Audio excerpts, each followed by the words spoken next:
we've had a session. Happy New Year to all of you. And ready to start with Aparoksh Anubhuti once again. Today, I'm going to take the 50th Shloka. If you have the book, do chant along with me.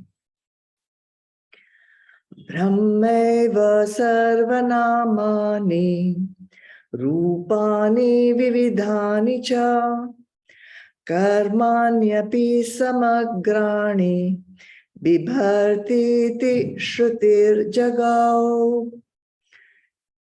The Shruti declares that Brahma alone sustains different names and forms.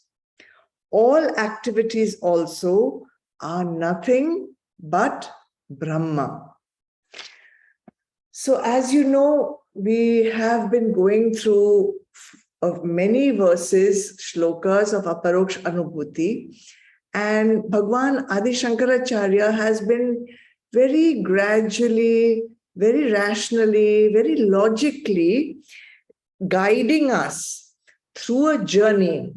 And that journey is from Deha Nishtha to Brahma Nishtha.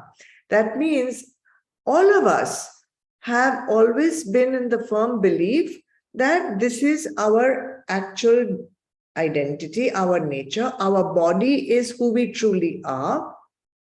But Bhagwan Adi Shankaracharya is taking us gradually from that firm belief, Deha Nishtha, that I am the body, to be established in the firm belief that we are not the body, but we are Brahma, Brahmanishtha, Aham Brahmasmi, which is what the Vedas are telling us.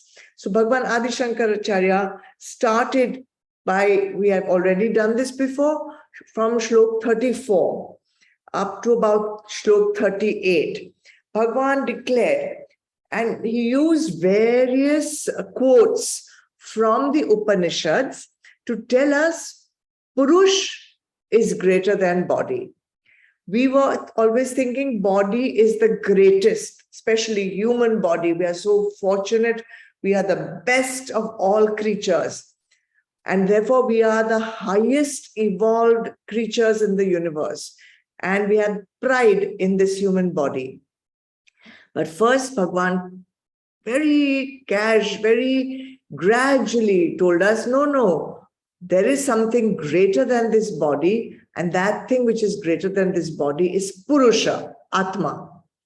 Then after that got firmly established in our mind, in our belief system, then from Shlok 43, Bhagwan demonstrated through many examples that all consciousness is one and the same. We talked about the oneness of consciousness. Now, in today's shloka, number 50, what Bhagwan is boldly declaring, that there is nothing in this entire universe that is not Brahma. Everything is Brahma itself. All names, all forms, all vishayas, all actions, whatever you perceive, whatever is manifest in this entire universe is nothing but Brahma. And as you have heard many times, I have referred to Brahma as Sat, Chit, Anand. Sat, existence. Chit, consciousness, awareness. Anand, bliss, joy. So, how is it that we can be Sat, Chit, Anand? If everything is Brahma, how is it possible that everything is Sat, Chit, Anand? So to try to understand this particular truth, we have to understand that this entire universe is made up of 5 aspects. And those 5 aspects are Nam, Roop, Asti, Bhati, Priya. Okay?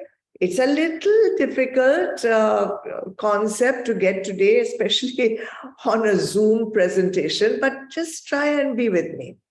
Everything in the universe has 5 aspects: Nam, Roop, Asti, Bhati, Priya. Okay, so we have a mind. Our mind, through its sense organs, perceives several things. And we call those several things Vishays, whether they are objects or people or situations, everything is called Vishay. And our mind perceives them. When our mind perceives something, it perceives it in a form. And when it perceives something in a form, it needs to refer to that thing, and therefore it gives that form a name. So that means Nam is the name that we give to every form that we perceive. And Roop is the form that the name denotes. Got it? Now, what is Asti, Bhati, Priya? We have understood Nam, object, has a name. Roop, the object, has a form. So now what is Asti, Bhati, Priya? Asti means it exists. For example, a flower, a bottle, a pen. It has got a form. It has got a form.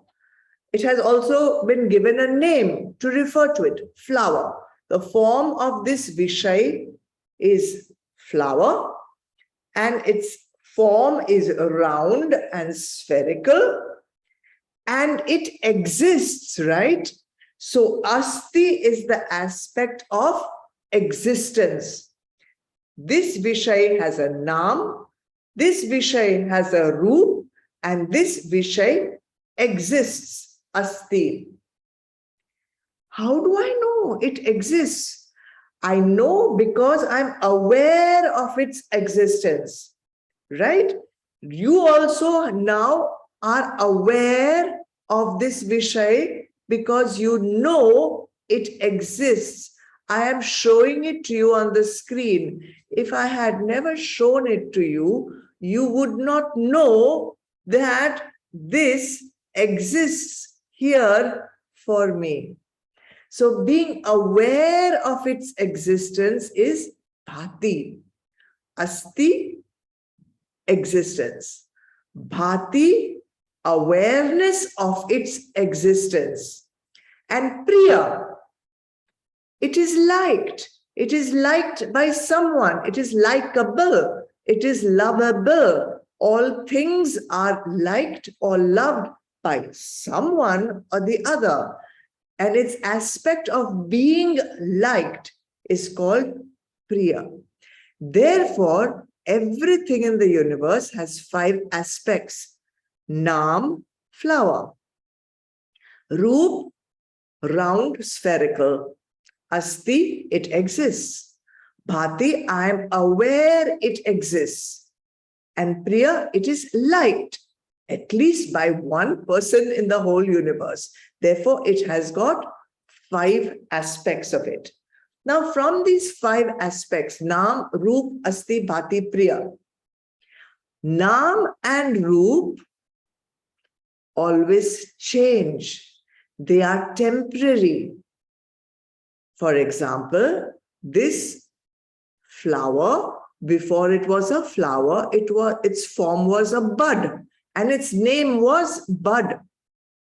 Before it was a bud, it was in a seed form. Its name was Seed, and its form was also a seed. Anything that is temporary belongs to Prakriti or nature, and not that which is permanent. So Nam and Roop are belonging to matter. They are temporary. Therefore, it is not its true identity. What is true identity? That it always exists. Maybe not in this form, but it existed before in a seed form, right? And before it became a seed form, it was a flower even before that. So it has always existed. Therefore, it is its true nature. It was always known. Someone was always aware of it in its different forms. Therefore, its awareness is permanent. And someone has always liked it in its different forms. Therefore, it is priye, permanent, always existed, always aware, always liked. You'll say, who will like this when it is dead? Why would it be liked once this flower is all rotted and dead? The insects who will eat it in the mud, they will like it. So it is always going to be liked, loved by someone. So asti and bhati and priya, capacity to exist, capacity to be known, capacity to be loved. These are its permanent aspects. So when we talk about the temporary aspects of Naam and Roop, they are always belonging to Prakriti, belonging to nature, and therefore not their true aspects. The true aspect is the ability to exist, the ability to be known, and the ability to be loved. These are its permanent, eternal aspects. So, when we refer to Brahma, we refer to this ability to exist, to be known, and to be loved as Sat, Chit, Anand. And when we refer to the ability to exist, to be known, and to be loved of Vishays, we call that Asti, Bhati, Priya. Both are the same. Sat Chit Anand refers to Brahma. Asti Bhati Priya refers to that aspect which is permanent in everything that is manifest in the world. All right. So Bhagwan Adi Shankaracharya in this shloka is declaring very boldly that all the things that we perceive in the world, that we only see as Naam and Roop, we only see their name, we only see their form. In fact, they are more than just Naam and Roop, they are manifested forms of Brahma itself. And that's why he says the Shruti declares that Brahma alone sustains different names and different forms. I know that this is something quite vague and difficult to understand. Therefore, Vedanta gives us many examples to make it easier for us to understand this. And the classical example is that of jewelry. For example, we make bangles, we make necklaces, we make rings, we make earrings out of gold, right? All these different kinds of jewelry have different names. All of them have different forms, but they are manifested forms of gold. All of them actually are only gold.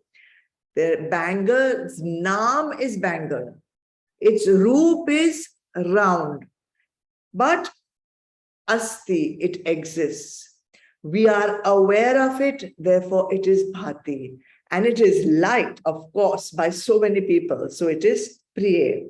So naam bangle, form round, all that is the temporary aspect of that bangle. What is the permanent aspect of that bangle? That it exists, that it is known, and that it is liked. So what is the substratum? What is sustaining that bangle? Gold. Gold is sustaining the naam and the roop of this bangle, which has got different names. Sometimes gold is a bangle, sometimes gold is a necklace, sometimes gold is a earring, sometimes gold is a ring, or sometimes it's just a bar of gold. But it is only actually gold. If I melt that bangle, if I melt the jewelry, if I melt the necklace, what will I get? Only gold. So when Bhagwan says, Brahma alone sustains different names and forms, here in this example, we understand gold sustains different names and forms of jewelry. Better to understand that? Let's take another example. Let's say there's a potter. He has a whole pot of clay. Now, from that clay, he will make a ghata, he will make a pot, he will make a mug, he will make a plate, whatever, glass. He will make different things out of clay. They may have a different name, pot. They may have a different shape, round, but it exists. It is known. It is liked. If that clay is broken and reused to make a glass instead of a plate or instead of a pot, the name will change. The form will change because that is prakriti, that is matter. It's not permanent. It is temporary. Therefore, it is not the truth. The truth is only that which always existed, exists now, and will always exist. But the clay always exists, whether in this form or another form. So, asti bhati priya, the permanent parts will always exist, will always be known, will always be liked. Therefore, that aspect of everything is the truth. And the temporary aspect of everything is untruth. Untruth means mithya, truth means sat. We have got a buddhi. We are supposed to know the difference between sat, that which always exists, mithya, that appears to exist, but is not permanent, and asat, that which can never, ever exist. So we can understand this in terms of gold sustaining all forms of jewelry. We can understand clay sustaining all forms of pottery. What about us? What about humans? What about living creatures? Okay, let's take a person. A person has a name. Ma has a name. That is my naam. Roop, this is the roop that you see right now. But it was never going to be the same roop. When I was born, I was different. When I was in my youth, I was different. Now I'm 70 years old, I look different. And when I die, I will have a different form. So my name, which was also different when I was born, it was different in my middle age, it is different after my sannyas. This also goes on changing. Therefore, my name and my form are not my true identity. They are temporary. What is my true identity? That I always exist. Which part of me always exists? Atma. Am I aware of it? Yes, bhati, I'm aware of it. And will it be liked? Yes, priya. Asti, bhati, priya, permanent. Naam, roop, temporary. Asti, bhati, priya, sat. Naam, roop, mithya. Therefore, all persons in reality are asti, bhati, priya. Okay, I got that. But gold sustained jewelry, clay sustained pottery. What is sustaining this Naam and Roop? Atma. Atma is the one that enlivens this form of Ma. And what exactly is this Atma? It is no different from Paramatma, which is no different from Brahma. Therefore, Brahma sustains all Naam and all Roop of all living and all non-living things manifest in the world. And that is the point of this shloka number 15. Then he adds one more sentence. All activities also are nothing but Brahma. All activities. Who is doing the activity? The form, the body. But the body itself is Brahma. Therefore, Brahma, which enlivens this name and form, is the substratum of all activities. If we were not enlivened by Atma, if we were not enlivened by Purush, if we were not enlivened by consciousness, then we would not be able to even blink our eyelids. Therefore, Bhagwan Adi Shankaracharya clearly tells us, concludes very emphatically that everything in the universe is supported by Brahma itself, is Brahma itself. Brahma is Sat, Chit, Anand. Sat, Chit, Anand is nothing but Asti, Bhati, Priya when we talk about manifested things in the universe. So in short, there is nothing that is not Brahma in this world. And what is the goal of life? What is the purpose of this book? What is the purpose of all satsangs? The purpose of all satsangs, the purpose of the goal of all life is to experience this truth. What is false? Naam Roop. What is truth? Asti Bhati Priya. To be able to experience this truth through Aparoksh Anubhuti is the goal of life. To guide you to do that is the purpose of this satsang. To give us this knowledge is the purpose of the book. I hope you will be able to take full advantage of the book, the satsang, and reach the goal of your life. More on this next Thursday of Aparoksh Anubhuti.